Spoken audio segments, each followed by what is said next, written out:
Bonjour à tous, bienvenue sur ma chaîne YouTube. Aujourd'hui, nous allons explorer 3 travaux pratiques intéressants.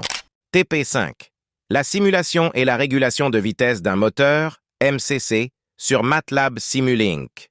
Dans cette partie, nous commencerons par une introduction pour comprendre les concepts de base. Introduction. Dans ce TP, nous explorerons l'utilisation de MATLAB Simulink pour étudier et réguler un moteur à courant continu, MCC. Notre démarche consistera d'abord à concevoir un modèle du MCC, suivi de sa simulation. Nous plongerons dans la partie modélisation, où nous créerons le modèle de notre moteur à courant continu sur MATLAB Simulink. Schéma explicatif du système. Un moteur à courant continu, MCC, est généralement composé de 2 parties principales, le volet électrique et le volet mécanique. Les équations électriques et mécaniques. Le schéma bloc du MCC.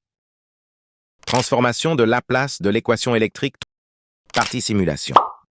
Pour regrouper ces éléments dans un seul bloc avec les entrées U et CR et les sorties O et I, nous utiliserons un bloc appelé IN à la place du STEP et un bloc OUT à la place du SCOP. Finalement, on va sélectionner tous et on clique sur CTRL+G. TP6. Test pour LP avec MATLAB partie 1. Dans cette section, nous débuterons avec une introduction où nous discuterons des objectifs des exercices. Voilà l'objectif de l'exercice 1 et l'exercice 2. Maintenant, on passe à la solution de l'exercice 1.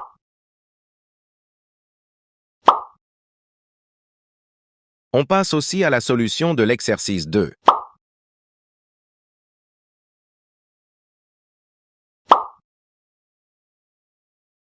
TP7. Système premier et deuxième ordre. Ce travail pratique vise à explorer la réaction du système de deuxième ordre, tel que décrit par l'équation G, face à diverses valeurs du facteur d'amortissement X. Dans ce TP7 sur les systèmes de premier et deuxième ordre en automatique, nous allons examiner quelques points clés.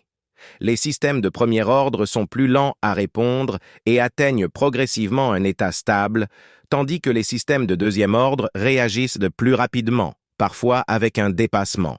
Les systèmes de premier ordre sont plus simples à comprendre et à analyser, alors que les systèmes de deuxième ordre peuvent présenter des oscillations et des phénomènes de résonance